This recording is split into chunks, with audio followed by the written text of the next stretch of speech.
what is T.I. smoking? Because he's saying that he could beat 50 Cent in a versus. T.I. is getting washed. He could use as many big words as he wants to. There's no winning that battle. That's my narrative. Fuck that. 50, I'm with you. I'm with you, Fifth. Champ, I'm with you, Fifth. Okay? Now, I still think that T.I. got you with the bars, but I know you about to drop a tape. I ain't gonna lie to you. T.I. better cut the rapping out and get a lawyer. And when I say get a lawyer, they might even have to sue 50. DJ Akademiks just jumped straight into the middle of the 50 Cent and T.I. situation, and he's not holding back one bit. What looked like a simple back and forth just flipped into something way bigger, and now it's starting to feel like a full-blown series playing out in real time. Old drama is getting pulled back into the spotlight, and if you remember how things went before, 50 doesn't move quietly at all. This is already heating up fast, so it needs a proper breakdown, because this isn't some random disagreement that showed up overnight. This goes way back, deep history-type tension, the kind that sits in the background for years, just waiting for the right moment to explode again. If you're only watching what's happening right now, then you're missing the full picture completely. The tension between T.I. and 50 Cent has been building for almost 2 decades, and it wasn't just one moment that caused it. It was layers of pride, subtle shots, and 2 strong personalities who never wanted to back down from each other. Atlanta versus Queens, King of the South versus a man who reshaped the rap game in the 2000s. From the very beginning, these two were always on a collision path, and it was only a matter of time before things started bubbling again. Can't get $1 out of me. I'm a motherfucking PIMP. Come on, bruv. Spanking them. Spanking them. Like, respectfully, yeah, we like these little diss songs. They good. Yo, we give the T.I. family the win here. In verses, 50 is taking out a Louis Vuitton belt and giving the whole Atlanta belt. He not only beating T.I., everybody catching it. Except Future. Everybody. All of y'all. Hey, Baby, you come here too. Yo, whipping him. It's 50, nigga. What y'all niggas is talking about, man? Like, stop playing, bro. Like, stop playing. Like, we love T.I. and everything. T.I. King of the South. We love him. But come on, my nigga. Some of these tracks, bro, stop it, dog. Stop it, bro. Stop it, dog. What are you talking about? Back in 2007, T.I. was then 50, jumped into an interview and started questioning that whole King title without even saying T-Roy's name out loud. But everybody knew exactly who he was talking about, and T.I. definitely picked up on that energy right away. By 2008, things got way more serious. T.I. had just come out of a major legal situation that could have ended a lot worse, but instead led to a shorter sentence than people expected. That's when 50 stepped onto a track and started questioning how that outcome even made sense, putting a spotlight on it that had people raising eyebrows instantly. That whole snitch talk didn't fade away either. It stuck around heavy and kept getting brought up, again and again. The idea started spreading fast, turning into one of those stories people wouldn't let go of for years. And knowing T.I., he was never the type to sit back quietly and let something like that slide, so the tension kept building. Then, in 2010, things flared up again when T.Y. and Tiny caught drug charges, and T.I. ended up serving extra time over a parole issue. Right on cue, 50 circled back to those same accusations like nothing ever changed. He even questioned why Tiny didn't take the blame, and that made everything feel way more personal than before. But both of your responses, soliciting. Yeah, it's 8 billion people in the world. Everybody ain't got to like me. I ain't everybody cup of tea. You know what I mean? You know, I'm too strong for some. Might not be strong enough for others. It's fine. I'm cool with that. Nigga, just don't disrespect me, man. I'm real big on treating other people the way I want to be treated. And I'm also real big on treating motherfuckers the way they decide they gonna treat me. I have a very full life. I mean, I'm wealthy enough. I don't chase numbers. I live a life that I am happy with. I ain't chasing nobody else's success. God has blessed me. As a man, if you don't like what I said, then you shouldn't have handled it that way. And ultimately, all of the quietness that we're witnessing right now from dude, what would have happened if that quietness was practiced at the beginning? T.I. came out publicly and shut that down, making it clear he wasn't accepting that kind of narrative at all. But 50 wasn't done. he jumped back online and broke everything down from his own perspective, keeping the pressure on. Eventually, things cooled off, at least on the surface, and both of them moved on for a while.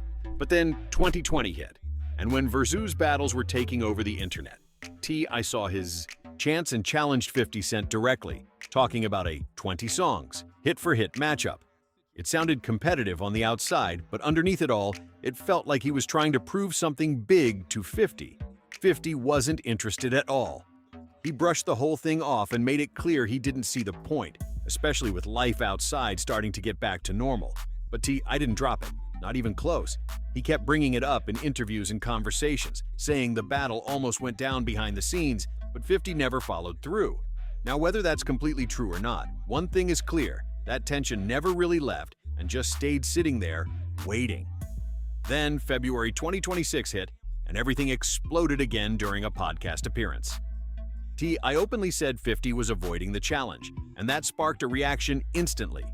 But instead of responding with music, 50 came with something different. Old clips and footage tied to past situations, posted with bold captions that had people talking immediately. T.I. fired right back, saying he had proof to flip those claims around, and by this point, the situation was already heated. Then, 50 posted a picture of Tiny that a lot of people saw as straight disrespectful, and that pushed things into a more personal zone fast. That's when King Harris stepped in, reacting strongly and bringing emotional topics into the mix, which made everything feel even heavier and harder to ignore. 50 responded exactly how people expected, with jokes, memes, and that trolling energy that keeps everything buzzing online. The situation got so messy that even Tina Knowles ended up getting pulled into it, showing support for Tiny, and the moment 50 noticed, it added even more attention to the situation. At that point, all eyes were locked in, and right after that, the music started dropping quickly like nobody was holding anything back anymore. Oh, my T.I.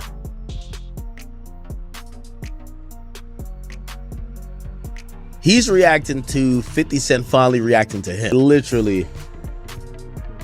I literally can't tell if these are all at I came through with multiple tracks, and it wasn't just him. Either the whole circle got involved. King Harris showed up in a video wearing a shirt with Sabrina Jackson on it, and that instantly had people talking everywhere. Rick Ross even stepped in and showed support publicly, and Damani joined the mix too, using visuals and samples that made everything feel way more direct and intentional. At that point, this didn't look like random back and forth anymore. It started to feel organized, almost like a full rollout happening right in front of everyone. And while all of this was unfolding, DJ Akademiks was right there watching every move closely. He didn't start the situation, but he definitely amplified it through streams, clips, and constant breakdowns that kept the spotlight locked in. He made it feel like a live event, tracking every response, every shift in energy, and every new twist as it happened. By early 2026, his coverage was everywhere, and one thing he pointed out really stood out from the noise. This whole situation carried a similar vibe to Drake versus Kendrick Lamar. That same kind of tension where people are watching closely to see who stands firm and who slips up under pressure. But Akademiks didn't just jump in picking sides. While everyone else was arguing back and forth, he started looking deeper and asking a bigger question. Was this even real tension, or was something else going on behind the scenes? That's my narrative. Fuck that. 50, I'm with you. I'm with you, 50. Champ, I'm with you, 50. Okay? Now, I still think that T.I. got you with the bars, but I know you about to drop a tape. I heard 50 looking around for a tape. I'm telling y'all. This is why all y'all little niggas who was loving the hook, I heard 50's looking for some tapes. So for everybody who's like, oh, we're waiting for the diss song to Domani, y'all want a diss tape? I don't think y'all want a diss tape. Do y'all want? All right. All right. Y'all keep thinking 50 finna rap with y'all. He's not finna rap. He's about to make memes, clown you on the gram, and drop a fucking nuclear bomb that fucks up the next family dinner. That's what he's gonna do. Put it like this. After 50 did this, Papoose and Clarissa, their next dinner at Say Less, they're gonna have to be saying a lot more to explain what the fuck 50 just did. I'm sorry, 50's a diabolical nigga. I keep telling you, 50's beefs, I can't tell one nigga he lyrically just body, but he still won all the beefs. That's when things took an interesting turn, because a marketing angle started gaining traction, with people suggesting this could have been strategic from the beginning. The idea started going around that I'd been trying to create moments like this before, and when they didn't hit the way he wanted, he switched up his approach. Then once 50 posted about Tiny, everything shifted fast, and the response didn't just feel emotional, it felt calculated, almost like a full campaign dressed up as conflict. Akademiks leaned into that theory during one of his streams, and he pointed out something that really made people stop and think. He asked, why keep dropping tracks aimed at someone who's openly coming at your family like that? That one question alone made the whole situation feel way more complicated than it first looked. Akademiks didn't hold back on this part either. He basically said that at some point, all that versus talk should have been completely dead. If things are getting personal like that, why would you still even consider sharing a stage with that person? That's pride on the line, no question, but I kept going track after track with no slowdown at all. Even the younger ones stepped in, and 50 noticed how much was being released. From his perspective, it started to look strategic. Like I knew exactly what he was doing and was using the moment to push his project and boost the numbers. And the numbers backed it up too. However, maybe his welcome is either wearing out or maybe his karma is catching up for over the years, because it feels like recently a lot of the things he's been, some of the people he don't like or whatever, like when he goes at Rick Ross, we don't care that much because we know that's kind of mutual. But like after this incident with T.I., and we got to give T.I. and family credit here, a lot of people start looking at 50 differently. Kill the King started gaining real traction, streams climbing, attention rising, and people tuning in heavy. Whether the situation was fully genuine or not, one thing was clear, it was working. This is where Akademiks really separated himself from the rest. He didn't just stay locked into the drama, he actually broke down the music itself and kept his take honest without crossing the line into disrespect. Akademiks kept his take simple but sharp.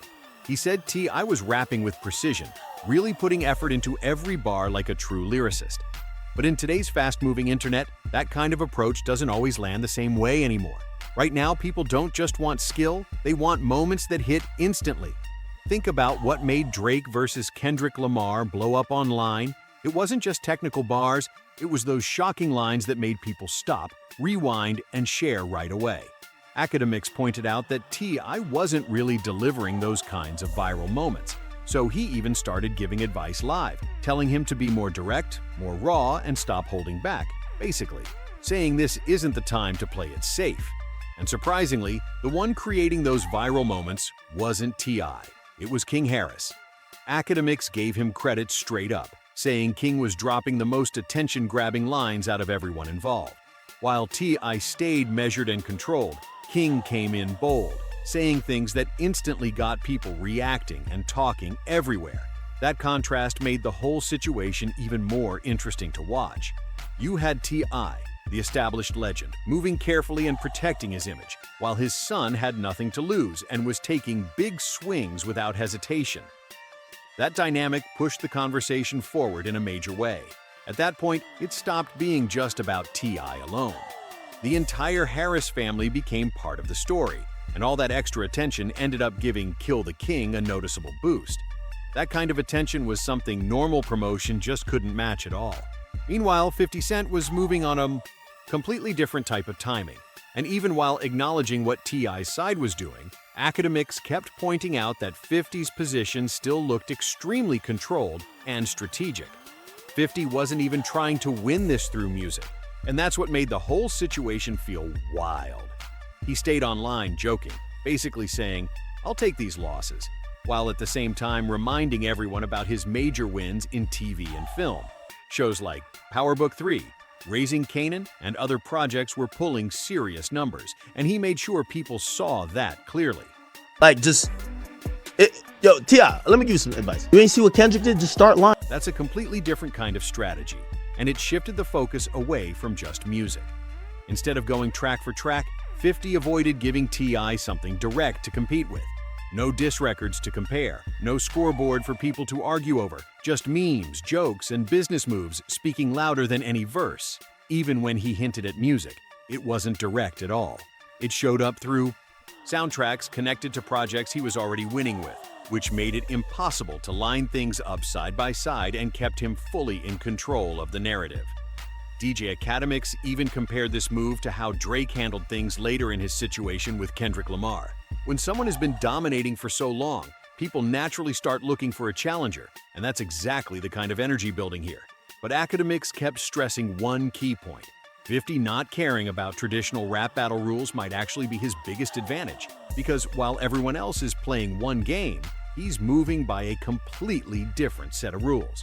He wasn't even playing the same game, so how could he really lose it in the first place?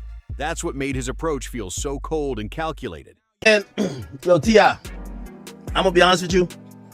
I got 50, I got 54 owing you right now. It's not a good look for you, brother. You keep, the mere fact in the last 2-3 weeks, you keep talking about verses when that man is talking about your character. It tells me a lot.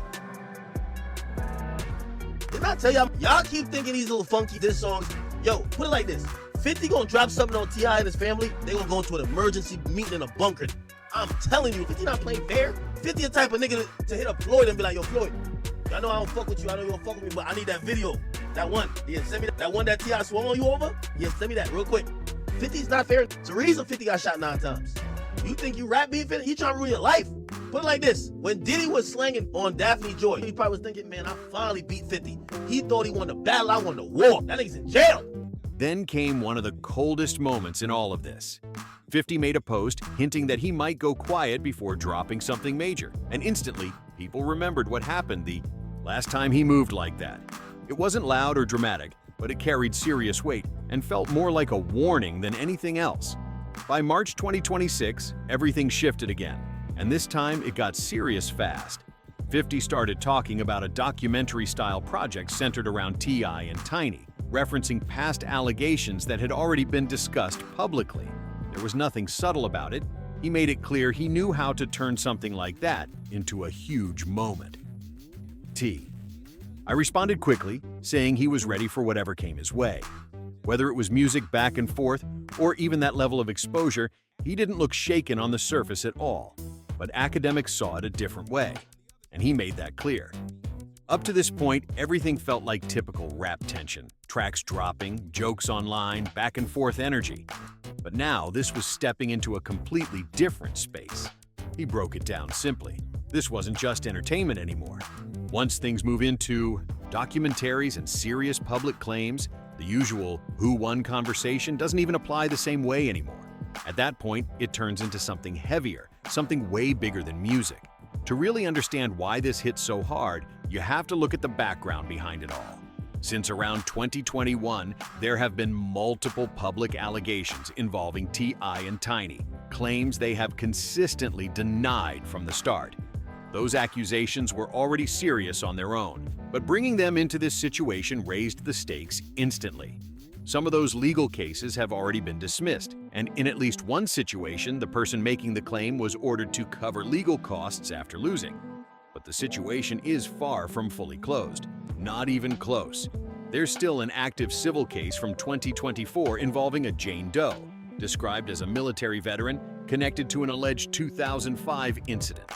Parts of that case are still moving forward, with a trial date set for 2026, and that alone keeps everything under a spotlight. While at least one investigation was closed earlier without criminal charges due to time limits, the civil side is still active, and that's exactly where 50 Cent is focusing his attention. He didn't move quietly either. He posted about it in a way that spread fast before being deleted. Screenshots hit the internet almost instantly, and the message behind it felt extremely calculated. It mirrored the same strategy he's used before with documentary-style projects, bringing attention to serious situations in a way that quickly shifts public conversation. DJ Akademiks reacted right away, and he didn't sugarcoat it. He said, I might need to pause the music for a moment and think from a legal angle. Because once something like this goes mainstream, especially in a documentary format, it becomes a whole different level of risk that can't be ignored. That's when everything split into two separate battles, one playing out online and the other potentially heading into a courtroom. And those are two completely different types of fights with very different consequences. Then came the paperwork talk, with both sides throwing around claims and accusations back and forth. Yo, King, when you hear this, don't get a big head, bro. Pause. 50 was just posting memes, and I ain't gonna lie. 50 says, remember how quiet I got before the Diddy doc? Dame thought I wasn't coming. 50 started sharing old clips and past footage, trying to push a certain narrative about T.I.'s past legal situation. But T.I. has been denying that angle for years, even challenging anyone to show real proof that he ever cooperated with authorities in the way people keep suggesting. On the other side, T.I. and King Harris claimed they had documents on 50, but later reports suggested those specific files weren't actually real. So now you've got both sides making major claims, but nothing fully verified or confirmed. And that right there is the key detail, because in situations like this, the idea of evidence spreads way faster than actual proof ever does. Akademiks pointed out that this is exactly where 50's strategy stands out from everyone else. It's not always about proving every single detail, it's about controlling the narrative and keeping people talking non-stop. At this stage, the documentary idea doesn't even have to fully happen to make an impact. Just the possibility of it already changes how people view everything, every interview, every appearance. T.I. makes from here on out is going to come with extra attention, and that's exactly how this was set up to play out. Anybody who know 50 wasn't going to be quiet. But when 50 was quiet, everybody was like, it's over for 50. He quiet. First 50 said he dropping a documentary about T.I. and Tiny. Post that on his Instagram, delete it. And everybody like, yo, 50 is scared. But if you read that caption under it, he said new music coming. So he dropped new music. And 50 just dropped some shit that's gonna stick. Akademiks kept stressing one main point. This isn't just about bars anymore, it's about leverage. And those are two completely different scoreboards being played at the same time. Akademiks kept repeating one key point over and over. This situation doesn't carry the same weight for both sides at all. T.I. is fighting for something real. His legacy, his final album, his image as a father, and his role as a public figure. All of that is on the line right now. Every track he drops feels like he's trying to shape how people see him, and that's meaningful, no doubt about it. But at the same time, it also leaves him more exposed, because on the other side, you've got 50 Cent, and he's not fighting for survival in any way. His business is already solid, his shows are still running strong, and he's proven he knows how to turn any situation into content that works in his favor. That means he can take hits and keep moving like nothing happened, without it really costing him anything major. And when one person needs to win while the other one doesn't, that's a risky setup from the start. Akademiks even had things scored heavily in 50's favor, not because of the music, but because of the strategy behind it all. He pointed out something important. 50 hasn't depended on music to win situations like this in a long time. The real battle is happening in public perception, and in that space, bold and calculated moves tend to hit harder than careful, controlled responses. Now looking at T.I.'s side there are still real positives. Kill the King got a strong boost. His name stayed trending in conversations, and even his sons picked up attention from a wider audience.